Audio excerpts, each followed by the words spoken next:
سلام تخطاتلتنا هذه channel كما يكنيكم كما يتخونوا لمو نخلنا بحبار تغمنا نتعبينا نزبلكو عرستي إذا غريبا له نايلو ما عرستك مجمارة حتوك حتوك ميه تتحقو سودو تدليو قلت مريج عند زبخم عود حشكا ولا حقوس انت زبلوخا نينيتي نيناي ممرزكا وي نينيتي ممرزكي كرو كتصبيك مي بتحادي عود أبزل خياب تمرت كون خل أب بيزنس كون خل أب كل زدل خياب سبورت كون خل عود أبتحدد ما حجوس إناي موسد كاب كلتشيو متشم سباتنا ناتم رجع كلهم مخليجن إذا نايلوم فيديو نزوم كتملس يا حجوس تمريض كا كتعود زلا على عدل عليك يستوعلوا لا عود تمريض كا جن نجدنا يكون كتحجوس This is the difference حجوس نكتعود عبي بقى تعلوه عبي أبركتولو بتاع حجوس سب نكعود زلا على عدل علوه عود سب جناي جدنا يكونن حجوس كخو تا ديفرنس كتردعنا له سلازي لومي بخمي كن حجوس نخيل أبيوتنا كحجوزنا زغلو أجد استمرتا حيزلكم قريبا لهم كتنابو انبارنا إلو مارس تمرتنا 5 things that can impact your happiness حمشت نجارات نحجوسنا عبد الوا عب حاجز عب دقف كجبرولنا زخولو ياخد كون نايلو متمرت بملا كاب ريسيرش زمزت يا كاب استفل عليه مصنعات زمزت يا مو كنت كمولا زيادة كتتكبروا دما يمحصنكم كتغيرنا وحكو نتقدمي تنبي كنسكر تقدمي تنب بنتايا happiness is contagious زيا ما بحق ترد ناخذ كده الله حاجوس تلاقابي حماميو زلاقبيو حاجوس كابسب نفسب زسجر نجاريو انتهى مالتيو the more happy people you know the more likely you are happy متأم بزحت حجوسات سبات زفلت كالوي حيال حجوسات سبات عروخون محازوتن زلوخا متأنو دما حجوس نخد كون تخولو ألكا يبلنا مالتيو Getting connected to happy people improves a person's own happiness. تذكروا كذي. سبات مس حجوسات سبات زقربوا مس حجوسات سبات زخدون دحرخينهم زل على عدل عليهم نبع عليهم حجوسات نكخونه. ذكر دعنا كخلاله. ناب حجوسات سبات مقرب ولا زي ما تشوفها خلونا أحز حجوسون حكون زلون تلاقيك كي تردى كخات السحق أمودة تنايتا معلت دماء تحجوس كخات وعل إذا كان ردان كان استعول لنا كان كيد علنا. So people with the most social connections أبيوت جتهم حجوسات زبهلو وي حجوس نقمص أنا زليو بحرتات انتهلو وي كطبيعة انتهلو نعبنت بزح connections مس سبات تبق زمدنا كلنا كخلالو نعبنت مس عروق كون خل بزحات عروق بزحات مالسي تبق عركنا زلوو spouses مس سبيت خاوي مس سب ايكي مالتيو neighbors مس قرباب تخا كون خل مس relatives مس بيت سب كون خل كمودما we're also the happiest that showed. هجيت research with science is research زي كاب تقدمي زبالكو كاب British Medical Journals مثلا يدخلها كاب University of California زي مثلا study the University of California انتبهنا له أتوم سبات زلا عليك مقرب مسكالو سبات زلوهم زلا على عدل لهم نكحجوسو يبلنا له إذا خاطهم سبات نقربهم كعرق كونو خلو بعد بيتنا بعد بيت كون تخل قربابتنا كون خل كمون بيت السب أزمات كون خلو مالتي زيوم سبات زياتهم صبغ زندنا زيوم زلهم زلا على حاجوسكم زلهم after research رخيبة مو if a friend is happy زي استوعلوا لا if a friend is happy it affects yours by 15%. هذا حجوس أركناسي ويا حونا تنقرب سب حجوس انت حرقينه نناتنا درجانا حجوس 15% نلعلي وزده تلوى اللو هذي مش حجوس سب تقريبنا we have 15% chance to be happy هذي حجوس سب نتحجوس نتناتنا مود ب15% ناب حجوس كوز دخله unhappy friend reduces happiness by 7%. زي حجوس مش زي حجوس سب تخلنا مش زي حجوس تقريبنا غا كل جزء زي حجوس سب نتن إحنا زلنايو بشوعة percent نتحت يوردو لذي كل جزء إنرجيناتنا وحجوسناتنا يوصلنا نتأجر رميز رخبوها نعركها عركو قد تعركها غدي كونس كان نعركها عركو even حجوس انتنيرو اتحجوسناتو 8% نعاخا حجوس يسمع كايلهم لذي بستفعل ولا مز محازوتك زي يكونوا كالو ترحق إلهم محازوتك محازوتهم كوينهم حقوسات سبات دسحقو سبات تقوينهم مسؤم جزية كتحلف كاللخا زلا على نايم حقواسن نايم مسحاقن تقولون أدلن علىك يبلنا قدامي ريسيرش سلازي حقوس قدامي مس حقوسات مغراب قدامي فاكتور ناي حقوس يلنا لنا كالاي weather has an impact كنتات أير ترى ኣለዎ ዘይርዳእና ነገር ዘሎ ሓደ ግዜ እቲ ዌዘር ክቀያየር ከሎ ኣብ ሓጎስና እንታይ ፅልዋ ከም ዘሎ ብዙሕ ኣይነስተውዕለሉ ኢና but there is a significant impact ንርአዮ ሕጂ people living in the temperate climate are considered to be more cheerful እንታይ ማለት እዩ ኣብዚ ሙቕ ዝበለ ኩነታት ኣየር ዝነብሩ ሰባት ዝያዳ ሕጉሳትን ዝስሕቁን ደስታ ዘለዎምን ንሶም ኮይኑ ረኺቦም ዝሪሰርች እዚ ከዓ ኢንተርናሽናል ጆርናል ኦፍ ባዮሜትሮሎጂ ማለት እዩ እዚ ከዓ እንታይ ይብለና ኣሎ ኣብ ቴምፐሬት ዌዘር ዝበሃል ሙቕ ዝበለ ኣዝዩ በረድ ዘይኮነ ኣዝዩ ቆራርብ ዘይኮነ ግን ኣዝዩ ረስንኻ ዘይኮነ ቴምፐሬቸር ንብሎ ኣብኡ ዝቕመጡ ኣብ ከምኡ ክላይሜት ዝቕመጡ ሰባት ዝለዓለ ሕጉሳት ንሶም እዮም ኮይኖም ተረኺቦም the health threat of cold days is more serious በረድ ቁሪ ኣስሓይታ ናይ ጥዕና ናይ ካልእ ፀገማቱን ኣዝዩ ጉልሑን ኣዝዩ ኣገዳስን ሓደገኛን እዩ ኣብ ግዜ ዊንተር እንታይ ዝብልዎ ሕማም ኣሎ ፅኒሕና ክንሪአና ዲፕሬሽን ይመፀና ኣብ ዊንተር ብዙሕ ሰብ ኣብ ግዜ ዊንተር ኣብ ግዜ በረድ ኣብቲ ግዜ ኣዝዩ ዝሓሉ ዘለዎ ግዜ ብዙሕ ግዜ ዲፕረስድ እዩ ዝኸውን እዚ ከዓ ክንሪአና ዊንተር ዲፕሬሽን ዝብልዎ ኣሎ ዊንተር ዲፕሬሽን ሰባት ኣብ ዛሕሊ ኣብቲ ግዜ ዛሕሊ ጥራይ ዝሓምዎ ሕማም እዩ ድሓር ፀሓይ ምስ ወፀት ግን ይገድፎም ስለዚ እዚ ፀልማት ቁሪ ኣብ ጥዕናና ፅልዋ ከም ዘሎ ክርዳእና ምንታን እዩ እንታይ ምልክት የርእየና እዚ ዊንተር ዲፕሬሽን symptoms include loss energy ዝኾነ ሓይሊ የብልናን ዝኾነ ነገር ክንገብር lack of focus ኣብ ሓደ ነገር ኣተኪርና ክንሰርሕ ኣይንኽእልን fatigue ኩሉ ግዜ ድኻም ይስምዓና great appetite ናይ ምብላዕ ሸውሃትና ድማ ይኽፈት ኢልና ንበልዕ ከም ውፅኢትናቱ ድማ desire to be alone በይንኻ ጥራይ ምዃን ናብ ሰብ ክትከይ ዘይምድላይ a greater need for sleep and weight gain ክድቅስ ጥራይ ምድላይ ከምኡ ድማ ብመንፅር ናይ ዝኹሉ ድምር ድማ ሚዛንካ እናገጀፈን እናረጎደን ይኸይድ ማለት እዩ People living in areas prone to hurricane, tornadoes, floods, or tsunami are also high at risk of physical, mental, and emotional stress. Of course, ኣብቲ ንስኻት ነብረሉ ቦታ ብዙሕ ግዜ ናይ ምንቅጥቃጥ መሬት ናይ ቶርኔዶ ናይ ብርቱዕ ዝናባት ናይ ዝተፈላለዩ ተፈጥራዊ ባህርታት ዘጋጥሞ ፀገም እንተለዎ ኣብቲ ከባቢቲ ንስኻ ኢንዳይሬክትሊ ካብ ካልኦት ሰባት ናይ ሓጎስ ደረጃኻ ወይ ከዓ ደረጃ ናይ ስትረስ ናትካ ዝለዓለ እዩ ምክንያቱ ኩሉ ግዜ ኮንዶኾን ከምዚ የጋጥም ኾን ከምዚ ዶ ይኸውን ኾን ከምዚ ዶ ይፍፀም ኾን እናበልካ ስለትጭነቕ ዓብ ፅልዋ ኣለዎ ስለዚ ዌዘር ተራ ኣለዎ ኩሉ ግዜ ኣበይ ቦታ ንነብር ኣብቲ ንሕና ንሕጎሶ ተራ ወሳኒ ንሱ ይብል ኣለኹን ግን ሓደ ተራ ኣለዎ ብዙሓት ሰባት እንታይ ይገብሩ ሕጂ ኣብቲ ግዜ ዊንተር ነቲ ዊንተር ተሰሪቖም ኣብ ፀሓይ ዘለዎ ቫኬሽን ይኸዱ ንምንታይ ነቲ ናይ ፀሓይ ግዜ ነቲ ፅልዋ ናይ ፀሓዮም ከናውዕዎ ስለዝደሊ ማለት እዩ ቁጥር 3 ዕምባባታት and pets ፊዮሪታትን ከምኡ ድማ እዞም ኣብ ገዛ ንሕዞም እንስሳታትን ንሳቶም ድማ ተራ ኣለዎም ኣብ ሕጉስ ህይወት ንኽህልወካ ሓጎስ ንኸምፅኡልካ research found that when you smell a flower it can create a positive influence on your emotions ብፍላይ ኣብ ደቂ ኣንስትዮ ማለት እዩ ፊዮሪ ወይ ዕምባባ እቲ ሽታ ናይ ዕምባባ ፊዮሪታት ሓደ ሽታ ኣለዎም እቲ ሽታ እቲ ድማ ነቲ ናይ ሓጎስ ሙድ ናትና ወይ ነቲ ናይ ሓጎስ ኩነታትና የደንፍዖን ይሐይሎን ስለዚ እቲ ሽታ ጥራይ ንባዕሉ ሓጎስ ከም ንሕጎስን ፍሽኽታ ኣብ ገፅና ከም ዝመፅን ይገብር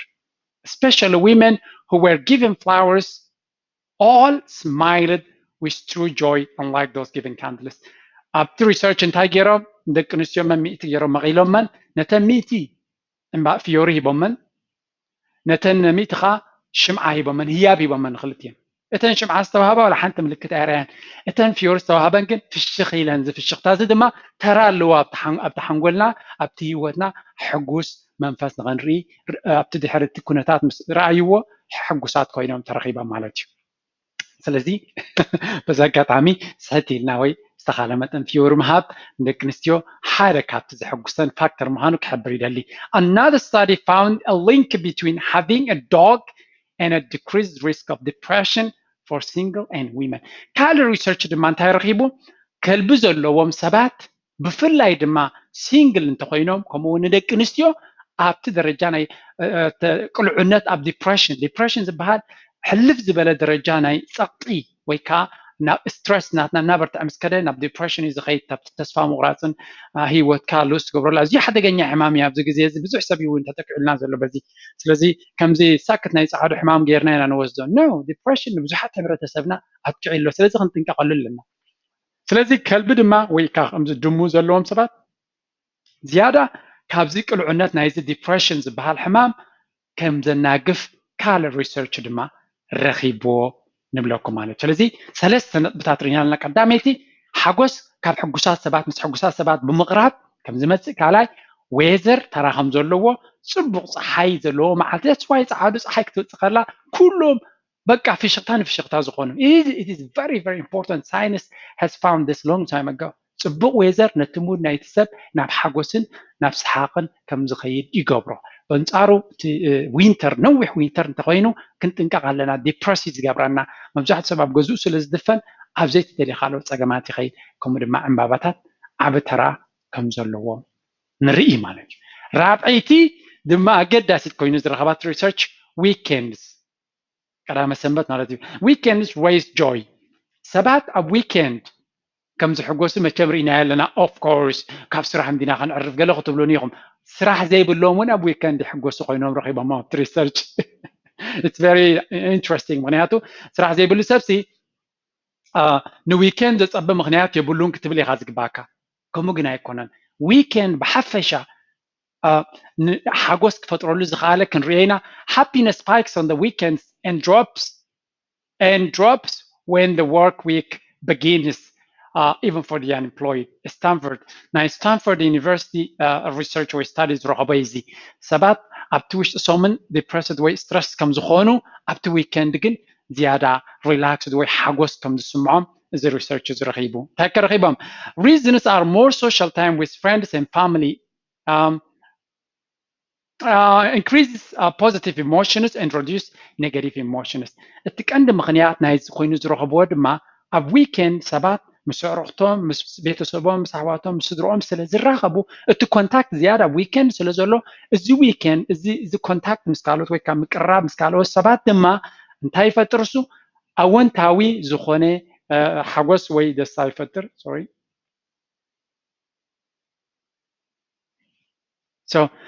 ይፈጥር ቴሌፎን ፀኒሓኒ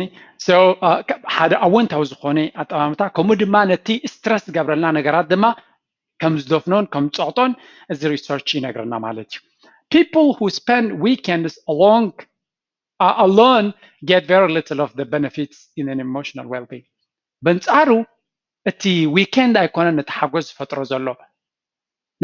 ዝፈጥሮ ዘሎ ኣብቲ ዊኬንድ ምስ ሰባት ምርኻብ ጥራይ ምክንያቱ ሰባት ምስ ካልኦት ተዘይተራኺቦም ኣብ ዊኬንድ እዚ ዝበሃል ዘሎ ናይ ዊኬንድ ሓጎስ ኣይረኽብዎን እዮም ይብለና ስለዚ እቲ ኣገዳሲ ጉዳይ ዊኬንድ ዘይኮነ ምስ ሰባት ንክንራኸብ ዕድል ስለ ዝፍጠረና ዘሎ እዩ እቲ ሓጎስ ክመፅእ ዝኽኣለ ስለዚ very important ዊኬንድ ወላቶም ስራሕ ዘይብሎም ኣብቲ ውሽጢ ሶምን ምስ ካልኦት ሰባት ክራኸቡ ኣይክእሉን እዮም ኣብቲ ዊኬንድ ግን ኩሉ ሰብ ስለ ዝዕርፍ ናብቲ ሰብ ኬትካ ክትራኸብ ከለካ እቲ ኮንታክት እዩ ምስ ሰብ ምርኻብ እዩ ሓጎስ ዘምንፅእ ዘሎ we have to be very important ካልእ ድማ ኣብቲ ዕረፍቲ ግዜ ኣብቲ ንዓኻ ዘሕጉሰካ ዓውድታት እውን ክትነጥፍ ግዜ ስለ ዘለካ ኣብ ሆቢ ናትካ ድዩ ካልእ ኢንትረስትስ ናትካ እውን ንክትገብር ግዜ ስለ ዘለካ እቲ ሓጎስ ካብኡ እውን ከም ዝመፅእ ይሕብር ማለት እዩ ቁፅሪ 5 እታ ዝበለፀት ኣብ መወዳእታ እያ ሰይፍ ገይረ እያ ፀኒሐ ንሳኻ ሚውዚክ and sports ሙዚቃን ስፖርትን ድማ ብኣዝዩ ብዙሕ ሪሰርች ድማ ዝተረጋገፀ ሓቅነት ዘለዎ ሓጎስ ኣብ ምምፃን ነቲ ሙድ ናትካ ናብ ሕጉስ መንፈስ ናብ ፖዚቲቭ ነገር ንምልዋጥን ዓብ ተራ ዘለዎም ኮይኖም ረኺቦማ ቀዳማይ a study showed listening to positive music is an effective way to improve happiness particularly when it's combined with an intention to be happy ብዙሕ ሪሰርች ድምርናይ ብዙሕ ሪሰርች እዩ ብዙሕ ሪሰርች እንታይ ረኺቡ ሙዚቃ ሓደ ካብቲ ቀዳማይ ንሰብ ናብ ሓጎስ ዝወስዶ ዝለዓለ ዝሓየለን ኣድማሳዊ ሓይሊ እዩ ስለዚ ግን እቲ ሙዚቃ ጥራይ ኣይኮነን ክትሕጓስ ከለኻ ንምንታይ ገዲፍክኒ ኸድኪ ንምንታይ ጠሊምክኒ እዚ ዶ ኮይኑ ኢደይ ዝብል ደርፊ ብምስማዕ ኣይኮነን we have to be very careful ሓጎስ ዘምፅኣልና ደርፊ ንዓኽሪ ኺበ I don't know ኣብ ሂወተይ ተዓዊተ ድዩ whatever ኣብ ሓደ ነዞም ስነ ጥበባውያን ናትና እውን ቻሌንጅ ክገብሮም ዝደሊ please think about ስነ ጥበብ ሓደ ግዜ ሲ ሰባት ንክዕወትሉ ዝኽእሉ ወይ ጭዒሮም ምስ ተዓወቱ ዝበፅሕዎ ኣብኡታት ዘተኮረ ደርፍታት ኣብዚ ዌስተርን ወርልድ ተሪኻ ቢግ ሂትስ መብዛሕትኡ ግዜ ድሪምስ ናትካ ምግባር ኣብ ሂወትካ ምዕዋት ንሰባት ዘይምግዳስ ኣብ ገለታት ብዙሕ ኣርእስታት እዮም ዝደርፉ so these are very very strong messages ኣለዎም ዋላ ትደርፊ እውን forever ክቕፅል ይኽእል እዩ ከምዚ ዓበይቲ ደረፍቲ ናይ ቀደምና ዝደርፍዎ ከምዚ ክትሪኦ ከለካ እቲ ዘይኣርግ እቲ ድምፂ ጥዑም ስለ ዝኾነ ኣይኮነን እቲ መልእኽቲ ናቱ ኩሉ ግዜ ዝቕፅል ስለ ዝነበረ ዝኾነ this is not my topic ንግረ መንገደይ ሪማርክ ከቢለ እቲ ትሰምዖ ደርፊ ወይ ትሰምዖ ዘለካ ሙዚቃ ናብ ሓጎስ ገፁ ክወስደካ ዝኽእል ምስ ዝኸውን ኢና ንብል ዘለና ካልኣይ ድማ ክሕጎስ እየ ዝብል እውን ኢንቴንሽን ወይ ተበግሶ ክህልወካ ኣለዎ ስኻ very important ኣነ ክሕጎስ የኢልካ ነቲ ሙዚቃ ክሰምዓ ከለካ ነታ ደርፊ ክሰምዓ ከለካ ሓጎስ ተምፃልካ ተኮይና do it ሙድ ናትካ ቀልጢፍ እዩ ዝቕይሮ ካብ ሕማቕ ሙድ ናብ ፅቡቕ ሙድ ቀልጢፍ ክቕይር ዝኽእል ሓደ ሙዚቃ እዩ use it another research shows exercise can make you happy in just 20 minutes ካልኣይ ኣዝዩ ቀልጢፍ ነቲ ዘለኻዮ ወላ ዓብይ ስትረስ ዝገብረልካ ኩነታት ከኣልየልካን ክድምሰልካን ዝኽእል እንተሎ get out and run ደገ ወፂኻ ምግያይ ሓደ ቀዳማይ ዝለዓለ ለውጢ ቀልጡፍ ለውጢ ከምፅእ ዝኽእል ፋክተር ምዃኑ ይነግረና ማለት እዩ so physical activity can induce a positive mood that can last up to 12 hours wow ብስፖርት ዝመፅእ ሓጎስ ኣነ ንኣብነት ከምዚ ስልችውችው ክብለኒ ከሎ ወይ ከምዚ ነፍሰይ ዝሕልሕል ድሕሪሉኒ ስፖርት እየ ዝገብር ኣብ ገዛ ኣይኮይነ ስፖርት ይገብር ሓደ መዓልቲ ነታ ኣነ ዝገብሮ ኣብ ገዛ ብዘይ ዝኾነ ንብረት ከሪክሜ it's very very important ኣብ ጥዕናኻ ኣብ ኩሉ ኣተሓሳስባኻ ነቲ ሙድ ናትካ ድማ ይቕይሮ እዩ ስለዚ ቀልጢፉ ሙድ ናትካ እቲ ብስፖርት ዝመፅእ ሓጎስ ድማ ክሳብ 12 ሰዓት ምሳኻ ክፀንሕ ዝኽእል ብምዃኑ ኣዝዩ ፅቡቕ ይገብሮ እታ ሲክሬት ከ እታ ዝበለፀት ከ combining these two together ከመይ ማለት እታ ዝበለፀት ድማ ሙዚቃ እናሰማዕካ ስፖርት ምስራሕ ወይ ኣነ እኮ ሙዚቃ እናሰማዕኩ ይኩን ዝሰርሕ ኣነ መፅሓፍ እናሰማዕኩ ይሰርሕ ምክንያቱ መፅሓፍቲ ናተይ ብዙሕ ግዜ ስለ ዝስምዑ ኦዲዮ ስለ ትሰምዕ እናሰማዕኩ ይሰርሕ ፐርፌክት ብፍላይ ጉያ እንተኮይኑ ክልተ ዑፍ ብሓንቲ እምኒ ኢኻ ትገብር ማለት እዩ ስለዚ እንድሕሪ ስፖርት እናገበርካ እናጎየኻ እናገበርካ እንድሕሪ ሙዚቃ ትሰማዕ ወይ ገለ ትሰማዕ ኣለካ ክልቲኡ ነገር ፐርፌክትሊ ትሰርሕ ሓንጎልና ወላ ብዘይ ሙዚቃ እንተጎይኻ ሓንጎልካ እውን ክሬቲቭ ክኸውን ይኽእል ይብሉ እዮም ስለዚ ኩሉ ነገር ክትጥቀምሉ ትኽእሉ ስለዚ እዚአን ሓሙሽተ እዚአን ተዘውቲርናየን ሕጉስ ህይወት ንክንነብር ወይ ሓጎስ ናባና ንክመፅእ ንስሕቦ ኣለና ደድሕሪኡ ሙጉያ ኣይኮነን ዝደሊ ሓጎስ ናባኻ ክመፅእ ምሕታት ጥራይ ዝደሊ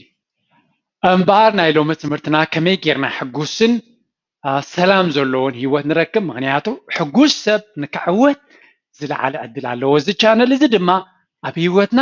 ብቁጠባና ብኩሉ ፅላትና ህይወትና ዕውታት ኮይና ንክንወፅእ እንድዩ ዕላማ ናይዚ ቻነለይን ዕላማናተይን እቶም ንመጀመርያ ትመፁ ዘለዎም ሽመይ ጆርጆ ይበሃል ቀንዲ ዕላማ ኣብዚ ትሕዝቶ ዝወርድ ዘሎ ከመይ ጌርና ኣተሓሳስባና ለዊጥና ኣብ ህይወትና ዕውታትን ሕጉሳትን ንኸውን ግን ቅድም ሕጉሳት ኮይና ዓወት ድማ ብኡ ክንረኽቦ እያ ከርፈቲና ስለዚ ኣይ ሆፕ እዚኣ ቪድዮ እውን ክጠቕመኩም ከም ወትሩ ነዚ ቪድዮታተይ እናረኣኹም ተዓቢሉን ትጥቀምሉን ዘለኹም ታንክ ዩ ቨሪ ማች ቀፅልዎ ኣነ እውን ክቐፅለ ከም ወትሩ ድማ ደስ ዝበለትኩም ወይ ካብዚ ትምህርቲ ደስ ዝበለኩም ኣብ ኮሜንት ክትገትፉለይ ደስ ይብለኒ ንካልኦት የተባብዕ ንዓይ እውን የተባብዕ ሓቢርና ድማ ንዓቢ ማለት እዩ ናይ ሎሚ ስራሕ